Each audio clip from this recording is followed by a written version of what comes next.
Junia inter college Mehda Deoria class 12 inorganic chemistry study करेंगे हम class 12 के लिए। हमने आपको कंसंट्रेशन टर्म में जितने भी टेम्परेचर डिपेंडेंट और इंडिपेंडेंट टर्मों के बारे में स्टडी कराया। अब हम सॉल्यूशन के अंडर में ये सब चीज़ें रही हैं। अब हम पढ़ना चाहते हैं type of solution according two phase क्या होता है, फेज के अनुसार सॉल्यूशन कैसे होते हैं।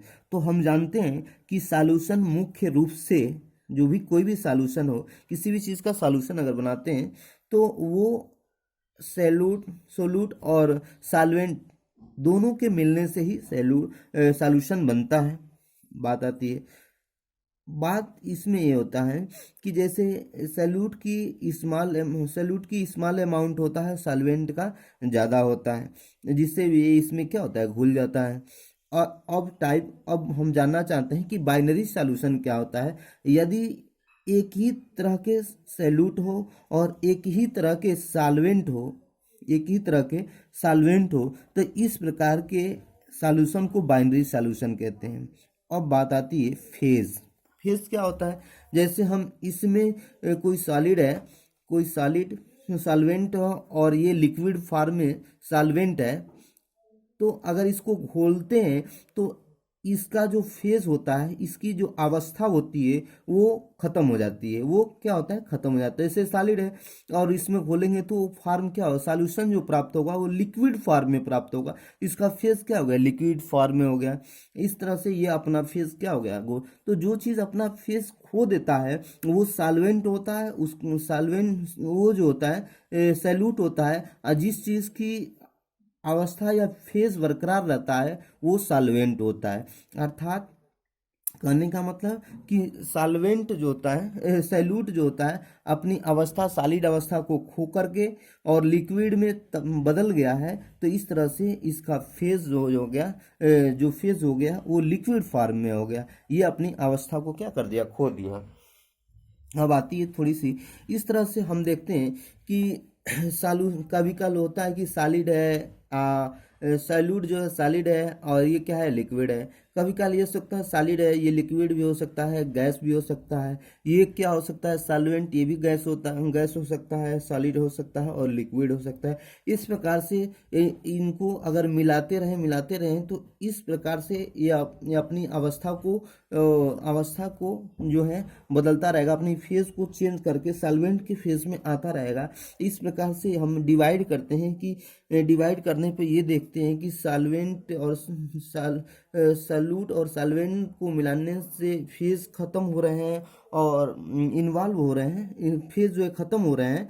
तो इस प्रकार से इनको डिवाइड करने पे सॉल्यूशन 9 प्रकार के होते हैं, 9 प्रकार के सॉल्यूशन होते हैं, जिनमें से हमको जो पढ़ना है वो सॉल्यूशन है। जैसे सॉल्यूट और सॉल्वेंट हो, और हम डिवाइड करें इस तरह से, और सॉल्यूशन जो प्राप्त हो इसमें हम डिवाइड करें। मान लेते हैं सॉल्यूट क्या है, गैसीय अवस्था में है, और सॉल्वेंट क्या है, लिक्विड फॉर्म में। तो जब इन दोनों को मिलाएंगे, गैस को और लिक्विड को, तो ये जो सॉल्यूशन बनेगा वो क्या होगा, लिक्विड फॉर्म में होगा। इसकी फेज क्या होगा, लिक्विड। जैसे हमने कार्बन डाइऑक्साइड और जल को मिलाते हैं किस कंडीशन में, जैसे पेप्सी में जो कार्बन डाइऑक्साइड मिलाई जाती है और नीचे का जो तली में जो भाग होता है लिक्विड फॉर्म में जल होता है, तो मिलाते हैं। तो उस कंडीशन में जब हम खोलते हैं तो उसमें का गैस CO2 जल्दी से बाहर निकलता है, तो उसमें मिलाया गया होता है CO2। तो गैस को लिक्विड फॉर्म में मिक्सर करके या सालुबल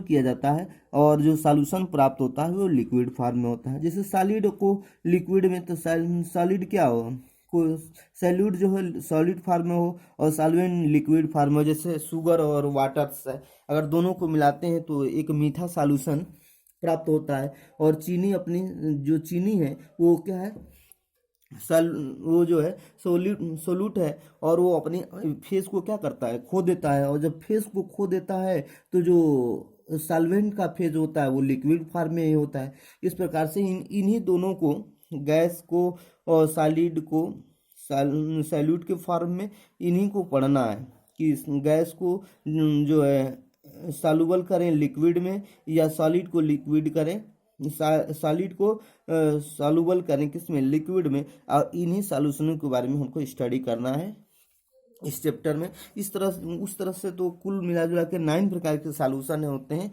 जिनका स्टडी हमें नहीं करना है हमारे क्लास में।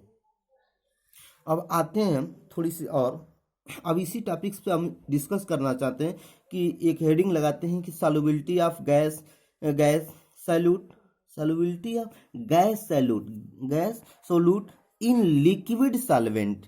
लिक्विड क्या हो, सॉल्वेंट हो, और गैस क्या हो, सॉल्यूट हो, गैस क्या हो, सोल्यूट हो, और उनको मिलाएं, सॉल्युबल करें तो किस तरह से, किन किन बातों पे ये निर्भर करता है। सबसे पहले ये किस तरह की गैस है, और गैस गैस किस तरह से नेचर पे निर्भर करता है। पहला कंडीशन कि सॉल्युबल होने के लिए नेचर पे होना जरूरी। जैसे नेचर ऑफ गैस हेडिंग डालें कि किस प्रकार की गैस की नेचर है। जैसे मान लेते हैं कि जैसे गैस में सॉल्वेंट भी, सॉल्यूट भी पोलर पोलर गैस हो, और सॉल्वेंट भी पोलर हो। इस प्रकार से हम तब जाके जो मिक्सचर प्राप्त होगा, वो मिक्सचर जो होगा दोनों का मिश्रित सॉल्युबल होगा। इस प्रकार से कैसे, जैसे पोलर गैसेस क्या होती हैं, जैसे HCl है, हाइड्रोक्लोरिक अम्ल है, हाइड्रोक्लोरिक गैस हो, और हाइड्रोक्लोरिक क्या हो, गैस हो, हाइड्रोक्लोरिक गैस हो, तो ये पोलर फॉर्म में कैसे होती है, H पे प्लस पार्शियल प्लस चार्ज होता है, Cl पे माइनस होता है। इसी तरह से पोलर सॉल्वेंट, एक बेटर पोलर सॉल्वेंट जो होता है वाटर होता है, H2O। जैसे तो H पे पार्शियली पॉजिटिव चार्ज होता है, ऑक्सीजन पे नेगेटिव चार्ज होता है पार्शियली। इस प्रकार से हम देखते हैं कि इसमें क्लोरीन पे नेगेटिव पार्शियली चार्ज और हाइड्रोजन पे प्लस चार्ज होता है पार्शियली। इस प्रकार से ये माइनस और प्लस एक दूसरे को अट्रैक्शन फोर्स के द्वारा जुड़ते हैं, और जुड़ने के बाद ये इसमें क्या होता है, सॉल्युबल हो जाता है, या मिल जाता है, या घुल जाता है। कुछ ऐसे भी गैसें होती हैं जो इस प्रकार से हम कह सकते हैं कि किसी भी गैस अगर वो पोलर फॉर्म में हो, पोलर के रूप में हो, और सॉल्वेंट भी पोलर के रूप में हो, तो दोनों गैसें दोनों जो है एक दूसरे में मिल सकते हैं।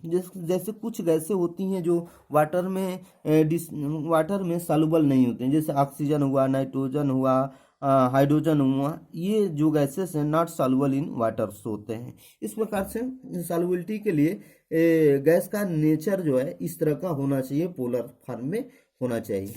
और थोड़ी सी आगे बढ़ते हैं, तो अब देखते हैं दूसरा जो फैक्टर्स है सॉल्युबिलिटी के लिए, वो होता है टेम्परेचर। अगर किसी गैस सॉल्यूट है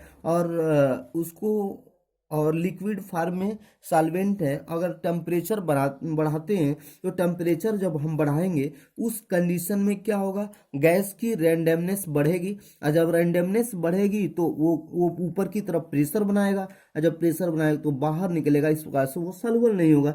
इस प्रकार से हम पाते हैं कि जब टेम्परेचर बढ़ाते हैं तो सॉल्युबिलिटी का मान क्या होता है, घटता है। सॉल्युबिलिटी का मान घटता है। हम जानते हैं कि कोई लिक्विड हो और कोई गैस हो, दोनों के फॉर्म में गैस जो है वो सॉल्यूट हो, ये क्या है, सॉल्वेंट हो लिक्विड, और ये गैस का सॉल्यूट हो। अगर इनको रिएक्शन कराएं और मिक्सर सॉल्यूशन प्राप्त करने के लिए सॉल्यूशन प्राप्त करें, तो इसमें अधिक मात्रा में एनर्जी निकलती है, क्योंकि ये एक्सोथर्मिक रिएक्शन होता है ना। तो उस कंडीशन में हम देखते हैं एक और, हम Gibbs energy equal to del H minus T del S होता है। एक फार्मूला हमने ये पढ़ा होगा पिछले क्लासों में।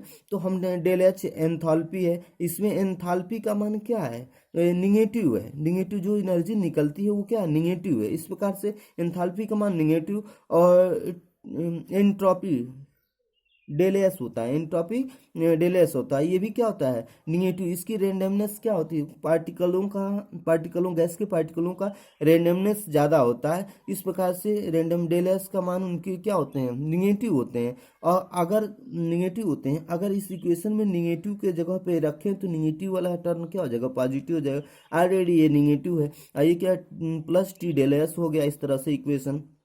अब बात आती है कि ये इक्वेशन डेल जी होता है। अब बात आती है कि कोई रिएक्शन, कोई सॉल्यूशन ऑटोमेटिकली प्राप्त हो या स्पॉन्टेनियसली हो, इसके लिए डेल जी का मान निगेटिव होना चाहिए। तो इस प्रकार से अगर टेम्परेचर बढ़ाते हैं तो एक स्टेप ऐसा आएगा कि इस पूरे क्वांटिटी का मान ज़्यादा हो जाएगा। जब ज़्यादा हो जाएगा तो माइनस वाला घटाएंगे तो पॉजिटिव राशि आएगा। इस प्रकार से टेम्परेचर बढ़ाएंगे तो हमारा जो सॉल्युबिलिटी होगा वो कम होगा। इस प्रकार से ये निगेटिव राशि प्राप्त करने के लिए टेम्परेचर का मान कम होना चाहिए। टेम्परेचर का मान क्या होना चाहिए, कम होना चाहिए। जब टेम्परेचर कम होगा रेंडमनेस क्या होगी, घटेगी। और जब रेंडमनेस घटेगा तो पूरे का मान क्या होगा, निगेटिव आएगा। जब निगेटिव आएगा तो डेल जी का मान क्या होगा, निगेटिव होगा। इस प्रकार से निगेटिव। तो इस कोई भी रिएक्शन स्पॉन्टेनियसली प्राप्त करने के लिए डेल जी का मान, गिब्स फ्री एनर्जी का मान निगेटिव होना चाहिए।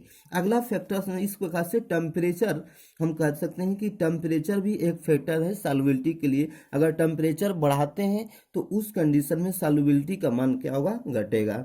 अगला टॉपिक्स होता है, जो टॉपिक्स है वो है प्रेशर। प्रेशर क्या है कि प्रेशर बढ़ाने पर सॉल्युबिलिटी का मान क्या होता है, बढ़ता है। जैसे कोको कोला है और उसमें गैस भरी है, ऊपर से हाई प्रेशर पे लॉकिंग किया गया होता है। अगर उसको खोलने पर उसमें से गैसें बहुत फास्ट मात्रा में निकलती हैं और तेजी से निकलती हैं। क्यों, गैसें मिलाई जाती हैं, उसमें मिली होनी चाहिए, है ना। तो इस तरह से जो है सॉल्युबिलिटी इस प्रकार से जो है हमारा सॉल्युबिलिटी जो है प्रेशर पे ही डिपेंड करता है। अगर प्रेशर ज़्यादा है तो वो गैसेस अधिक मात्रा में उस वाटर में सॉल्युबिलिटी होती है। इसी नियम के आधार पर एक हेनरी ने ला दिया था। हेनरीज ला क्या है कि जैसे अभी मैंने पढ़ा था कि pressure directly proportional to solubility. दूसरा कंडीशन हम चलते हैं, जैसे हेनरी ने कहा था कि the partial pressure applied by any gas on liquid surface is directly proportional to the mole fraction present in liquid solvent. अगर कोई भी कंटेनर लें और इसमें नीचे लिक्विड हो और ऊपर गैस हो, अब बात आती है इस परिभाषा, इस डिफिनीशन के हिसाब से कि हम कहते हैं कि इसमें हमने कई टॉपिकों को पढ़ा था, जैसे मोलेलिटी पढ़ा था और मोल फ्रैक्शन। ये दोनों टेम्परेचर डिपेंडेंट टर्म है, लेकिन ये जो है temperature independence, mole fraction temperature independence है, इस पे टेम्परेचर पे कोई प्रभाव नहीं पड़ता है। तो जो हेनरी ने लिया होगा वो temperature independence term mole fraction लिया होगा, ये एक्स, मोल फ्रैक्शन एक्स लिया होगा।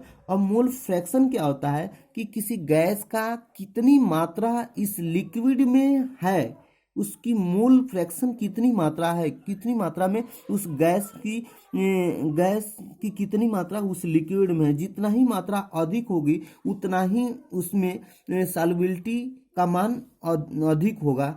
जैसे प्रेशर, जितना ही प्रेशर अधिक होगा, जितना ही मात्रा अधिक होगी उतना ही प्रेशर ज़्यादा होगा, जितना ही मात्रा कम होगी उतना ही प्रेशर कम होगा। इससे पता चलता है जब प्रेशर बढ़ाएंगे तो मात्रा भी बढ़ेगी। इस प्रकार से मात्रा बढ़ेगी तो मोल फ्रैक्शन का मान भी बढ़ेगा। अर्थात मोल फ्रैक्शन ये दिखाता है कि इस लिक्विड में कितनी मात्रा है, इसी को कहते हैं मोल फ्रैक्शन। तो डिफिनीशन कहता है, खुद डिफिनीशन कर रहा है कि the partial pressure applied by any gas, किसी भी गैस के लिए पार्शियल प्रेशर जो अप्लाइड किया जाता है ऑन लिक्विड सरफेस पे, लिक्विड के सरफेस पे जो अप्लाइड किया जाता है वो directly proportional to its mole fraction present in liquid solvent. इस लिक्विड सॉल्वेंट में कितनी मात्रा उसमें उपलब्ध है। इस प्रकार से हम कहते हैं कि अभी सॉल्युबिलिटी में मैंने खुद डिफिनीशन देखा था, mole fraction of gas in liquid में कितनी उसकी मात्रा है।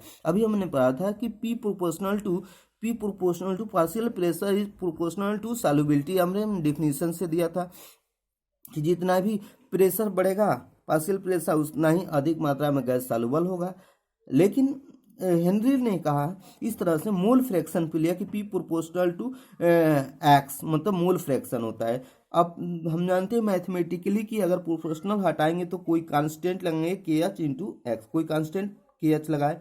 के एच एक हेनरी कांस्टेंट है, तो P इक्वल टू के एच इंटू एक्स। इस प्रकार से ये जो है एक हेनरी लॉ का एक फार्मूला बनता है जहाँ के एच एक कांस्टेंट है जिसे हेनरी कांस्टेंट कहते हैं, एक्स क्या है, मोल फ्रैक्शन है। इस प्रकार से ये हेनरी का एक फार्मूला बन करके तैयार होता है।